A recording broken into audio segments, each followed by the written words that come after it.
Hello and good day, I'm Jeff and welcome to Darkhowl Gaming, where learning and gaming is fun. So Sony E3 conference is finally over. Well, actually it was a few hours over. But anyways, I was really having a good time with that one. I actually watched that while I was in the office. So I wasn't able to really react that much because of course I do have to be considerate with my other colleagues there, but some parts I just couldn't control myself.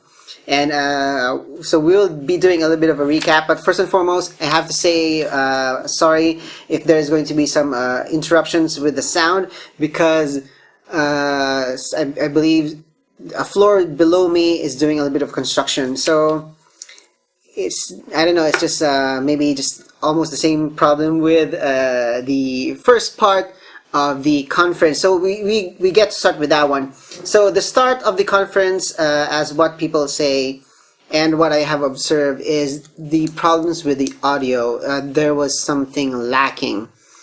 So what happened was I was just pretty much watching the video, and the audio that I was kind of listening to is the audio on site, not with the video itself. So it was kind of not really good at that point. It was pretty much sucking the energy of the trailers, or the few trailers that was actually kind of affected with it. But anyways, so the start, it was PlayStation advertisements, so like the PlayStation Days, I believe, and also advertisements for the View and so on and so forth. But what kind of followed that is the live band, which was more of an Indian theme. I loved it. They were really setting up what was the next one, which is the trailer for Uncharted Lost Legacy. So I have a feeling that the setting for this game, or maybe the first part of the setting of that game, Uncharted Lost Legacy, is going to be in India. So I have not confirmed that from the news. I have yet to research about that one. Anyways, I have actually yet to really complete Uncharted series. Therefore, I really have to start from the first, going to the Uncharted 4 Thieves End. Sorry. Okay, so of course, just like the previous trailer, it felt like it was Tomb Raider a la Uncharted, of course, and the graphics was still amazing. I did love there was a little bit of a conflict between those two protagonists, and the comedic quips there from the characters, quite amazing. I do love it. The next part is something that is kind of unique, because before they showed you the trailer, there was light effects trying to project snow onto the stage to set up yet again the next trailer, which was one of the amazing trailers that I was kind of expecting. It was the Horizon Zero Dawn DLC, which is titled The Frozen Wilds. So of course, guys, the first thing that you'll actually notice there are people that have a different kind of armor. I believe this one is from the Banuk tribe. And then the next thing you'll know, you see Aloy. Oh my god, I love her. I love her so much. So she's one of my PS crushes along with Tomb Raider. Anyways, yeah, so this is going to be coming in 2017. So yes, something to look forward to, something that I have to finish. I have yet to finish the game. Sucks to be me, but yeah, I really do have to. I mean, it's an amazing game. The story is so driven, up to the point where I actually saw the trailer. It gave me the chills and it made me almost cry. I don't know, I'm just too emotional for that one. The next trailer is where we get to partially have the proper audio. So it got fixed during this part. So during the Uncharted Lost Legacy and the Horizon Zero Dawn DLC, the audio was really very sucky. So bad points for the whole conference at that point. yeah, so the Days Gone starts with the Days Gone trailer. Sorry, starts with the bike riding, which really looks really cool. Definitely, it's an open world. The computer graphics is, for me, it's excellent. But the problem was, it kind of felt like The Last of Us. The voicing and the way the movements of the game, it really kind of felt like it was Joel. And just what with others are actually citing is the remember the hyper hearing of Joel. It's almost like it's kind of shown also in this game. But I don't know. I do have optimism for this game, and the fact that it is zombies and a different kind of zombies, because from the previous trailer, a massive number of zombies, and it's just too thrilling, exciting to be played. So I'm really excited for this game.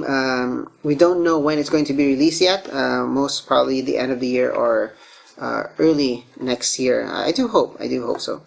And then finally we get to see Shawn Layden, which is pretty much whenever you see him, he is the bringer of PlayStation. So yeah, he is with Sony, of course. So according to him, Sony is all about games, which is really true in this conference. They were really focused on the games, not much on the consoles. But a lot of people were kind of not really happy with this conference, based on the fact that it was lacking still. We will talk more about that in a while. So going back, so he did say that there's going to be a live PlayStation.com. This is where you can pretty much see the other game throughs or developers being interviewed live in at E3. And what I really love about this one is that the audience are really responsive when he came out. So the next trailer was something that I was not really expecting, but I was really happy to see. It really did felt like Dark Souls at first. Dark Souls with Jurassic Park. So that was my first impressions. And then the title came out in the middle of the trailer. It was Monster Hunter World this time. So it was really amazing. So this one is going to be released in early 2018, so please do check that out, guys. I do like this one. The next one was something that a lot of people were not really expecting. Probably no one knew about this one. Shadow of the Colossus. So I know the game. I didn't play it because it was just too dramatic with a lot of people. But now that they actually did a remake of this one, guys, the graphics is so good. You'll definitely know it's Shadow of Colossus based on the girl, and seeing the horseback riding of the girl, and the amount or the numerous titans or colossus that you can actually see here, and killing the colossus brings back of sad memories for most people who actually finished this game. Oh my god. So yeah, I think I really need to play Shadow of the Colossus now, and then play this one when it comes out. So this one is going to be 2018. We don't know which quarter, but be sure that a lot of people are really excited to play this one in remastered version. So yeah, very, very exciting. The next part is going to be something I'm really looking forward to for this year, and that is Marvel vs. Capcom Infinite. So I'm a fan of Marvel long way back. A long way back. I don't know if that's the correct words, but yeah, way back in the past. So definitely this one is a new trailer. It's more on more talking about the story, which I really like. And Gamora, God, she looks so hot here. Chun-Li, no, she looks very weird here. She kind of have like a very big body, I guess, with a very small head. But Gamora and Captain Marvel here looks fantastic.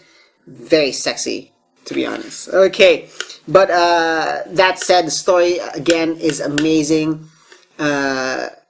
And we get to see Thanos. I was not expecting to see Thanos here, and even Thanos is kind of siding with the good ones here. Maybe just for the start. But anyways, yeah, we actually get to see probably a start of a fighting between Thanos and Ultron Sigma. And one thing that we kind of got from this one, which is a delight for me especially, is a story demo can be downloaded today. So I believe I need to do that after this. So I'm gonna check the PlayStation Store to see if that is available, and of course play that after my work, and then have my review on that one. So please do, guys, if you love Marvel and the fighting games, the Marvel vs. Capcom, please do try to check the story demo. Okay, let me know what it feels and how it looks like. Anyways, let's continue. This time it's going to be Call of Duty World War II. So this one is an amazing game. I was there during the reveal, and I love it. I love how they really captured the battle. It was immense. A lot of shots being fired, a lot of deaths, but the thing is, it does really capture the beauty of war, which is there is. Nothing is actually kind of safe. So anyone can be killed. You can be killed. The people that you know, the people around you can just be killed by anything, and by mean anything. So yeah, it's really unforgiving. But I really have to say the audio and the visual is so amazing that watching it made me feel happy, even though it's kind of talking about war. I'm just kind of happy in the sense that they were able to, for me, they are showing us probably the best World War II interpretation in a game. So very, very excited for this one. It's going to be this year, guys. So please do pre-order it if you want.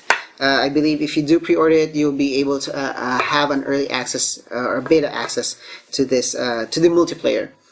Anyways, next is something that I was really not expecting, but do we really need it? This one is the Elder Scrolls Skyrim Virtual Reality. Yes, it's going to be in VR. So it does show us with the hands. So the same thing with the Resident Evil or Resident 7, where it's just the hands that you can actually see. I'm not really sure if I'm really affected by that one, but a lot of people were affected by that during their gameplay in the Resi 7 VR. Next one is going to be Starchild. This one is kind of interesting. This one is also PlayStation VR. It does look like it's a platform game. Looks engaging through the colors, and the fact that we get to see there is a giant there who wanted to pretty much like attack the protagonist, and then there's a giant robot also trying to protect her. So that was really cool. That was really cool. So Starchild, I have to check that one out. So guys, remember these games here are all from PlayStation. So any of these games I would be very much be playing, because of course I have a PlayStation, so I have to. The next one is the Psychological Horror VR, also entitled The Inpatient. So it didn't give us much, but I'll try to see when we have the reaction trailer. Maybe I can actually dig something, more details from that. Next one is for the Final Fantasy fans here, although from reaction from the crowd was not that really appealing, I guess. So it's Monsters of the Deep Final Fantasy 15, which is going to be released this year, September 2017. This is more of a DLC, and I guess, yeah, you need VR for this one. So you'll be playing either as Prompto or Noctis. I think it's more of fishing. So yeah, if you do love fishing and Final Fantasy, then this one is the game for you. I do love Final Fantasy, and I like the fishing part of this game. So the bad thing is I don't have the VR to be able to play for this one. So we'll see. I don't know when. Sorry, it is going to be in September 2017. So I don't know if that time I'll be able to have a VR. We will see. My birthday is coming up, so whoever wants to give me that as a birthday gift, thank you very much. But if not, then yeah, we can still wait and save for that. Patience is a virtue, I guess. Okay, next is Bravo Team, which is a VR shooter. my first impression to this one is okay, another shooter, but this time it's VR and it looks intense. Although if you try to take a look at the trailer, the first part there, it's almost like it's just normal war games, but with real bullets. There's a lot of covers for the fighters to be able to go to. It was kind of messy, where I don't know which one is who, which one is which one is the good one, which one is the bad. So I don't know. Maybe this one is a multiplayer VR, but I don't know. Based on the title of Bravo team, like they are the second in line. So yeah. Anyways, the 13th game that was revealed is something that I really want to play. I'm not really quite sure if this one was in VR or not, but it is an action adventure, and it's very, very cute. This one is Moss. So I don't know, maybe the Moss here is the name of the mouse, which really looks interesting. It has a protector in its right arm, I believe. I don't know if it's a leaf or maybe just a green gauntlet, but it does look really cute for it wearing it. And the fact that it's an action adventure makes it more worthwhile. So I'm really sure that I'll be checking this one out. Really looks cute and fun. So after that, we get a glimpse of the auditorium. It's so full, it's so packed. Way to go, Sony, for being able to have this much audience. But the question is, were they actually happy? Were they satisfied? We'll see. The next one is where a lot of people were really, really happy about, and a lot of cheers.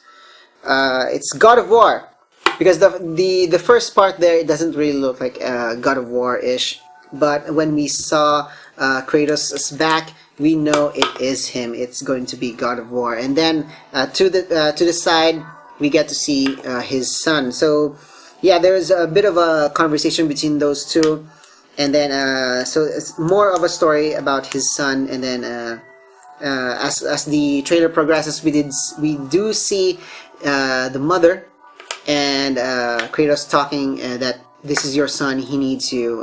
Really, really cute. It has something to do with family.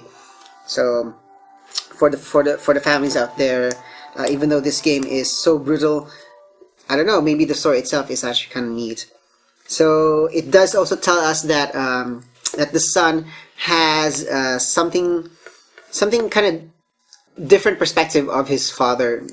Like he sees his father as more of this as a killing machine, and then he probably near the end he's asking like, not all of them are actually bad, right? So which was really nice. And then we get to see, oh my god, the world serpent, so massive. God, it was scary actually, but it wasn't an enemy. It wanted to help Kratos and his son. So yeah, I guess this is pretty much saying that this game now is a bit different. Not all of the enemies, or not all of the monsters or creatures, or probably mythical beings that are so big and looks really daunting or looks scary are actually bad. Some of them probably just wanted to help. So this is an example. So we'll get to see that. So maybe Kratos here will have a conflict within himself, and then we have the son who will try to balance that, try to make him think for the better. I mean, Kratos is going to be the father figure here. Of course, he is a father, and he is trying to teach his son how to really fight. Like there should be no feelings, there should be no remorse when it comes to battle. So really, that is a warrior talking. We'll get to know more about that game hopefully soon. This one is coming in the early 2018, so thank God it's early 2018. Not a long wait, but still a wait for us guys, because some of us are actually expecting to hear more about this game or be able to play this game by the end of the year. Anyways, we are going to proceed now to another exciting looking game that I wasn't able to hear about before. So this one is Detroit become human. So what I like about this one, I thought it was cyberpunk because a lot of the cyber, sorry, was actually displayed in the story. So it kind of starts off with a guy here singing, which was kind of unique, and then it really made me appealing when it said create your own story. So based on that one, it's because you get to decide what you're going to do in a certain situation. So are you going to be a violent one, or are you going to be a pacifist? So this is going to be interesting. So a lot of things to do on this game, a lot of options, and therefore you're pretty sure that there's going to be a lot of different kind of ending. And so yeah, it's an Android revolution. The only bad thing here when I was watching the trailer, the audio is not synced. So it was not a good trailer when you really have to take a look at the facial features and the way they're actually talking. But the story itself really does look amazing, and that's pretty much it for me. I do believe they are going to work on the audio still and more stuff as we get to see the trailers in the future. No idea when this one is going to be released, but the next game we do know. September 6th, you have Destiny 2. So it does show you a little bit more about the co-op play and a little bit of a backstory here, saying that the world is without light. So what are we going to do? We are going to fight. That's pretty much it. So yeah, it also kind of showed you more exclusive content only for the PS4. So it's a good day or a good year to be a gamer, guys. Oh yes. So yeah, moving forward, Shawn Layden is coming back. He is now actually doing his final remarks, and I was really excited for this one because at the last part, I was kind of thinking, oh my god, Last of Us 2? Last of Us 2? I mean, this was pretty much one of the most awaited games ever. But fuck me, they didn't show The Last of Us 2. But they did show us SpiderMan, which is still amazing. The gameplay, oh my god, I love it. I love it. It really is a different gameplay compared to the old Spider-Man games. So this, again, I believe is an exclusive for the PS4. And the setting was kind of interesting because it's in the Fisk territory. So Wilson Fisk, also known as your Kingpin, I thought was the main villain here, but I don't think he is. We have a different kind of villain here. The web shooters is so amazing. I think there is like a combo, different versions, or no, different styles of being able to use your web shooter. So we were able to see web shooters just normally coming out, and then there's a web shooter bomb where it gets to detonate when a certain movement, some sort. And the fighting by itself, it just looks amazing. There's a lot of slow-mos, guys. I don't know if that will bother a lot, but for me it was okay because for me it was well timed. The slow motions here. The enemy, I guess, is the demons and Martin Lee. No idea who this one is. Graphics is amazing, like I said, and the dialogues of Spider-Man was unique. Although I was kind of expecting for probably a younger sounding voice, mainly because I kind of probably adapted with a younger Spider-Man compared with the older ones. And since that we have a Spider-Man coming pretty soon, the Spider-Man Homecoming, I mean, so yeah, this is probably the best time to actually reveal this trailer, but too bad it's going to be on 2018. Now, after the montage of games that was revealed in this conference, we get to see Miles Morales. Like, what the hell? So what is this actually telling us? Is Spider-Man Miles Morales here, or Spider-Man and you have another Spider-Man here, which is Miles Morales? So I don't know. What I know with Miles Morales, he has the black Spider-Man suit. So what we saw is the blue, whitish suit of Spider-Man. So who knows? Is this really Peter Parker, or is this really Miles Morales? That we will see in the future trailers and more information to come. So guys, what do you think about this conference. For me, it was good in a sense that a lot of the games here being shown to me, I didn't actually know. I didn't have any rumors about it. I wasn't really into the researching part during this. Probably before, a little bit before during this one, but for the other people, like for the GameSpot, like for them it's really dry. Like they know the games that are coming. Shawn Layden had a little bit of problems, a bit of awkwardness, guys, which I didn't see because I was just too excited, and I guess I was biased. But as for me, I do love the games that were revealed here. Most of the games we already know. Pretty much, Shadow of the Colossus was one thing that I wasn't really expecting, and I do love it. The DLC for Horizon Zero Dawn, that one I'm very excited. I love Horizon Zero Dawn, even if I'm not finished. I like just playing the first parts of the game. Like really, just brings you emotionally invested to the game. So yeah, I love it.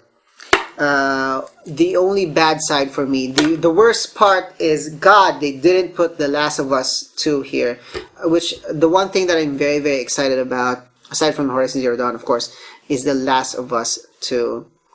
I guess for me, that was one of the things that they should have placed, even just a small featurette about it. Or maybe as the E3 ends, they will try to release a trailer. Maybe that would pretty much to give something to those people who are watching online, that the audio was stupidly a problem. But anyways, guys, for me, I would say it's still good. The games were still good, but based on the conference itself, Ubisoft still has the #1 place as of the moment. I did have high hopes for this conference, for Sony's conference, and it just went down when it didn't include The Last of Us. Oh damn. Anyways, guys, so yeah, that's it for me. If you did enjoy the Sony conference, please do let me know in the comments below. Or which parts of the conference did you like? Was it the Ubisoft? Was it Bethesda Land? So please do leave it in the comments below. Let us chat over there. So guys, if you're new here and if you like the E3 conference, please do subscribe. There's a small circular button there with my face. Please click it so that you can actually help me also promote my channel, and of course be updated with games through the video game trailers and my reactions. So guys, thank you very much. Please do take care, and I'll see you again next time. Goodbye.